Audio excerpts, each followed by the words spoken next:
My name is Juniper Vale, though most people just call me June, and I've spent the last 7 years building something real in a world that treats people like disposable line items. I'm the head of community impact at Viridian Dynamics, a mid-sized tech firm that talks a big game about human-centered innovation, but mostly just shuffles spreadsheets and cuts corners when no one's watching. Still, I believed I could carve out a space where that slogan meant something. And I did. Not with press releases or glossy brochures, but with my team. We weren't flashy. We didn't wear matching hoodies or post motivational quotes on Slack. But we showed up. For each other, for the communities we served, for the quiet, unglamorous work of making a difference in a system that rarely rewards it. There was Mateo, who'd once been homeless, and now ran our youth mentorship pipeline with a patience that could calm a storm. Priya, who coded like poetry and quietly funded school supplies for kids in her old neighborhood. Raj, who'd lost his brother to opioid addiction and turned his grief into our mental health outreach program.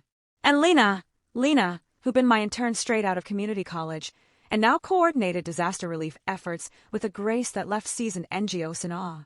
We weren't just co-workers. We were a lifeline. To each other, and to the people we served. Which is why, when Miranda Thorne summoned me to her corner office on a Tuesday morning that smelled like stale coffee and impending layoffs, my stomach dropped before I even saw her face. Miranda was Viridian's newly appointed Chief Operations Officer, a shark in a silk blouse, all sharp angles and sharper instincts. She'd come from some cutthroat fintech firm where efficiency meant firing first and asking questions never. She'd barely acknowledged my department existed until last quarter, when our modest budget somehow outperformed 3 flashier divisions in client retention metrics. That's when she started circling. "June," she said, not looking up from her tablet as I stepped inside. Her office was all glass and steel, zero warmth. No photos, no plants, just a view of a city that probably cost more than my annual salary. "Close the door." I did. My palms were already damp. She finally looked up. Her eyes were the color of glacier ice. "I've reviewed your Q3 numbers." Again. I nodded, trying to keep my voice steady. "And we exceeded our targets by 18%. Our partner satisfaction scores are the highest in the company."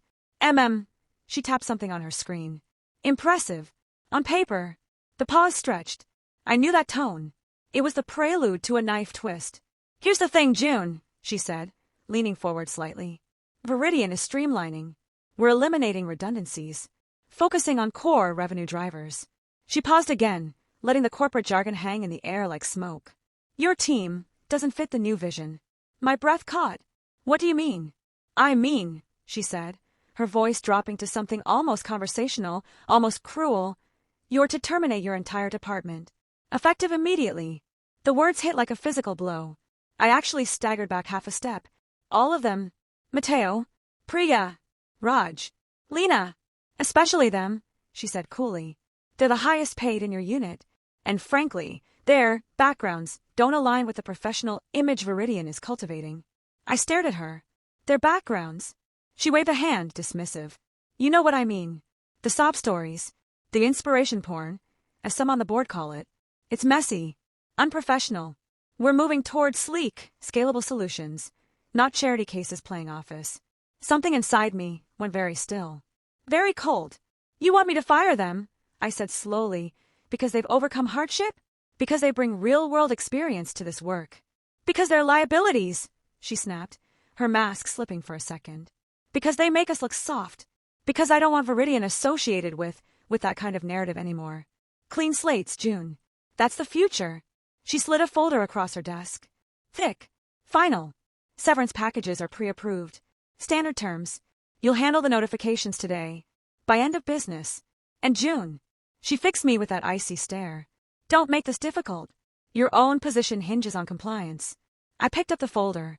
It felt heavy, like it was filled with stones instead of paper. "Understood," I said, my voice flat. I walked out of her office, on legs that felt like they belonged to someone else. The open-plan floor of Viridian hummed with the usual mid-morning buzz, keyboards clacking, hushed phone calls, the whir of the espresso machine in the break room. But to me, it sounded muffled, distant, like I was underwater. I passed Priya's desk. She was hunched over her screen, debugging something, her brow furrowed in concentration. A tiny, hand-drawn sticker of a rocket ship was stuck to the corner of her monitor, the same one her little sister had given her when she got her first coding job. I remembered her telling me, voice thick with pride, how she bought her mom a house last year. First in my family to own anything, she'd whispered. Further down, Mateo was on a call, his voice low and steady. Yeah, man, I got you. The shelter's got space tonight. I'll text you the address. He saw me, gave a small, tired smile and mouthed, rough one? I nodded, unable to speak. Lena was organizing donation boxes for the flood relief drive in Cedar Ridge. Her hands moved with quiet efficiency, but her eyes were red-rimmed. Her grandmother had passed last week. She'd taken only 2 days off. People need help now, she told me, shrugging off my concern. And Raj was in the small kitchenette, making tea. He always made tea when things got tense. He handed me a steaming mug without a word as I approached, his eyes knowing. He'd seen me come from Miranda's office. He knew that look. Bad? He asked softly. I couldn't answer. I just clutched the folder to my chest like a shield. Back in my own office, a slightly larger glass box, but still a box, I sank into my chair. The severance letters stared up at me from the open folder. Cold and personal. Due to strategic realignment, regret to inform you, effective immediately. I thought of Mateo, sleeping in a bus station at 16, teaching himself to code on library computers. Of Priya, working double shifts at a diner while studying computer science, her textbooks propped open on greasy countertops. Of Raj, holding his brother's hand in a hospital bed, promising to fight the epidemic that took him. Of Lena, organizing food drives in her neighborhood when she was 12 because her own family sometimes went hungry. They weren't liabilities. They were warriors. They were the reason Viridian's community impact wasn't just empty words on a website. They were the reason I still believed in this work. And Miranda Thorne wanted to erase them, to sweep them under the rug of professionalism because their stories made her uncomfortable, because their resilience didn't fit her sterile, soulless vision of success. A slow, cold fury began to replace the numbness. It started in my gut and spread outward, sharpening my thoughts, clearing the fog of shock. She doesn't know who they really are. The thought hit me like a revelation. Miranda saw resumes. She saw salary lines. She saw backgrounds as blemishes to be hidden. She had no idea about the networks they'd built, the trust they'd earned, the lives they'd quietly changed. She didn't know that Mateo's mentorship program had kept dozens of at-risk kids out of the juvenile system. That Priya's open-source tools were used by nonprofits across 3 states. That Raj's mental health initiative had partnered with the city to train first responders. That Lena's disaster coordination had gotten aid to remote communities faster than FEMA. She didn't know that firing them wouldn't just be cruel, it would be catastrophic. For Viridian's reputation, for the communities that relied on them, for the fragile ecosystem of trust they'd spent years cultivating. And she certainly didn't know what they were capable of when backed into a corner. I looked down at the severance letters again. Then I looked at my computer. An idea began to form. Not a reckless one, not an emotional outburst, but something precise, something strategic, something that used the very system Miranda worshipped against her. Viridian Dynamics prided itself on data, on metrics, on impact. What if I showed them the real impact? Not the sanitized, boardroom-friendly version Miranda wanted, but the raw, human truth? What if I forced them to see the cost of their efficiency? My fingers flew across the keyboard. I pulled up our internal project dashboards, our partner testimonials, our grant reports. I compiled everything. Every success story, every metric that proved our team's value wasn't just financial but foundational. I included photos. Mateo high-fiving a kid who'd just gotten into college, Priya teaching coding to girls at a community center, Raj leading a support group, Lena knee-deep in mud, handing out supplies after a hurricane. But that wasn't enough. Miranda would dismiss it as sentimental. I needed leverage, something she couldn't ignore. I thought about our biggest partner, the National Foundation for Urban Renewal. They just renewed a 3-year, multi-million-dollar contract with Viridian, contingent on our community impact team's continued leadership. I'd been the primary liaison. I knew their director, Evelyn Cho, personally. Evelyn had once told me, over coffee, "Your team is the only reason we trust Viridian. Anyone else and we walk." I drafted an email. Not to HR. Not to Miranda. Directly to Evelyn. Subject line: urgent. Potential breach of partnership agreement, Viridian Dynamics. My hands didn't shake. The fury had crystallized into focus. Dear Evelyn, I'm writing with deep regret to inform you that Viridian Dynamics leadership has directed the immediate termination of the entire community impact team, effective today. This action directly contradicts the terms of our partnership agreement, Section 4.2, which stipulates continuity of key personnel as a condition of funding. Mateo Rivera, Priya Sharma, Rajiv Mehta, and Leena Chen are not just personnel, they are the architects and heart of the programs your foundation supports. Their removal would render our current initiatives non-viable and violate the spirit, if not the letter, of our contract. I am attempting to resolve this internally, but given the urgency, I felt obligated to alert you immediately. The decision appears driven by internal restructuring unrelated to performance. Our Q3 metrics, attached, speak for themselves. I will keep you updated, but I felt you deserve transparency before any public announcement is made. Sincerely, Juniper Vale. I attached the damning Q3 report, the one Miranda had pretended to praise, and hit send before I could second-guess myself. Then I opened another tab. Our company-wide Slack channel. Normally I avoided it. Too much noise. But today, noise was the point. I typed a message, not to my team, but to the entire company directory. Subject: a note on efficiency and human cost. Team: you may hear rumors today about changes to the Community Impact Department. Before assumptions are made, I want to share what efficiency looks like in practice. Mateo Rivera, who grew up in foster care, built a mentorship program that's reduced youth recidivism in 3 cities by 22%. He's being let go because his background is unprofessional. Priya Sharma, who put herself through college working nights, developed open-source tools used by 50-plus nonprofits. She's being let go because her story is messy. Rajiv Mehta, who turned personal tragedy into a citywide mental health initiative, is being let go because his grief is not aligned with our brand. Leena Chen, who coordinates disaster relief while grieving her own loss, is being let go because her compassion is redundant. This isn't streamlining. This is erasure, and it will cost Viridian far more than salaries. It will cost us our soul and our partners. I'm fighting this, but I need you to see who we're losing. Not line items. People.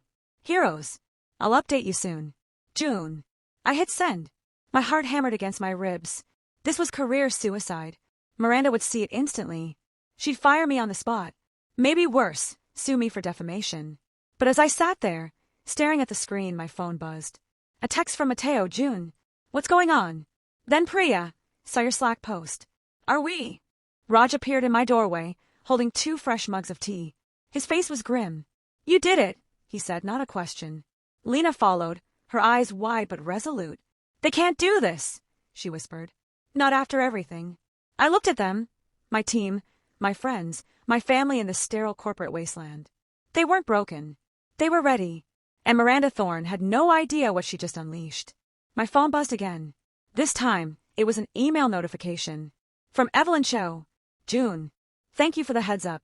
Consider this a formal notice. If Viridian terminates your team, the National Foundation for Urban Renewal will immediately suspend all funding and initiate legal review of our contract. We do not partner with organizations that discard their conscience for convenience. Hold strong. We're with you. Below that, another notification. A LinkedIn message from a reporter at the Chronicle, someone I'd met at a charity gala last year. Heard a rumor about Viridian gutting its impact team.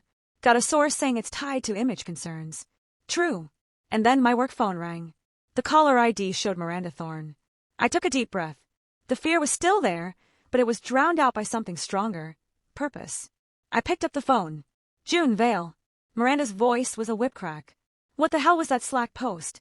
And why is Evelyn Cho threatening to pull $8 million in funding? I kept my voice calm. Professional. Just sharing context, Miranda. You asked for transparency about the human cost of your efficiency drive. I provided it. You're fired, she hissed. Maybe, I said. But not before I make sure everyone knows exactly who you tried to erase. And why? I hung up before she could respond. Outside my glass walls, I saw heads turning. People were reading my Slack post. Whispers were spreading. The sterile hum of Viridian dynamics was starting to crack. Mateo stepped forward, placing a hand on my desk. What's next, boss? I looked at my team, at the people Miranda thought were disposable. At the warriors she'd underestimated. We fight, I said. But not just for our jobs. For everyone they'll try to erase after us. The real battle was just beginning. And for the first time in years, I wasn't afraid. Miranda stormed into my office 10 minutes later, face flushed, phone clutched like a weapon. You're done, she spat. Security's on their way. But before she could finish, my inbox exploded. Evelyn Cho had gone public, tweeting our partnership letter, tagging Viridian, calling the firings a betrayal of public trust. News outlets picked it up within the hour. Hashtag Viridian erased trended by noon. Employees started speaking up. Not just in Slack, but on LinkedIn, in staff meetings. A junior developer posted, "Priya taught me to code when no one else would." A client CEO wrote, "Matteo saved our community center. Fire him and you lose us too." Then the board called an emergency meeting. Miranda tried to spin it. Rogue employee. Emotional outburst, but the data I'd compiled was already circulating. Our team's impact wasn't just real, it was irreplaceable. By 3 p.m., Viridian's stock dipped 7%. By 4, 3 major clients paused contracts. By 5, the CEO, a man who'd never once visited our floor, walked in personally. He didn't look at Miranda. He looked at us. "I didn't know," he said quietly. "No one told me who you really were." Miranda was placed on administrative leave that evening. Her streamlining memo was rescinded. We weren't just reinstated. We were given autonomy, a direct reporting line to the board, and a mandate to rebuild Viridian's ethics from the ground up. Matteo launched a fellowship for formerly incarcerated youth. Priya open-sourced our entire tech stack for nonprofits. Raj partnered with hospitals to scale mental health training. Lena founded a crisis response unit embedded in communities, not boardrooms. As for me, I stayed, not as a manager, but as a shield, a witness, someone who'd learned that real power isn't in corner offices, but in the quiet courage of those who refuse to be invisible. 6 months later, at our first company-wide Impact Summit, the CEO handed Lena the mic. She looked out at the room, once cold, now buzzing with purpose, and said simply, "We're still here." And that was enough. A week later, Miranda was gone, ousted by the board after clients and employees revolted. Our team wasn't just saved, we were given real power to reshape Viridian from within. At the next all-hands meeting, the CEO stood silent as Matteo, Priya, Raj, and Lena each shared their stories, not as liabilities, but as the company's true backbone. I didn't need a promotion. I'd already won. Because in the end, they didn't just keep their jobs, they changed everything.